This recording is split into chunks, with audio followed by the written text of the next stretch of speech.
आजपासून राज्यात पावसाचा जोर वाढण्याची शक्यता असून हवामान विभागाने अनेक जिल्ह्यांसाठी इशारा जारी केलाय। पुणे जिल्ह्यातील घाटमाथा परिसरासाठी अतिमुसळधार पावसाचा रेड अलर्ट जारी करण्यात आलाय।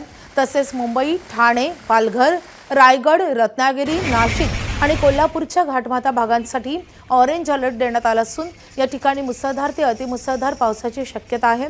याशिवाय विदर्भातील अनेक भागांमध्ये जोरदार पावसाचा इशारा आहे। नागरिकांनी आवश्यक ती खबरदारी घ्यावी। तसंच प्रशासन आणि हवामान विभागाने वेळोवेळी जारी केलेल्या सूचनांचं पालन करावं असं आवाहन करण्यात आलंय।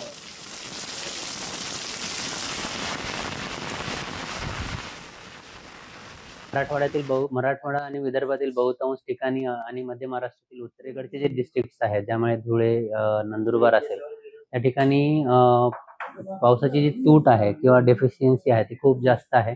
नंदुरबारला ती -76% इतकी आहे। त्याचबरोबर अकोल्याला 41% आहे, हिंगोली 59%, त्याचबरोबर परभणी 40%, लातूर 44% आणि बऱ्याच ठिकाणी ती 30-40% जास्त आहे। याचाच अर्थ मराठवाडा आणि विदर्भामध्ये पावसाचं प्रमाण कमी आहे किंवा पावसाची तूट जास्त आहे असं आपण म्हणू शकतो। एबीपी माझा, उघडा डोळे बघा नीट।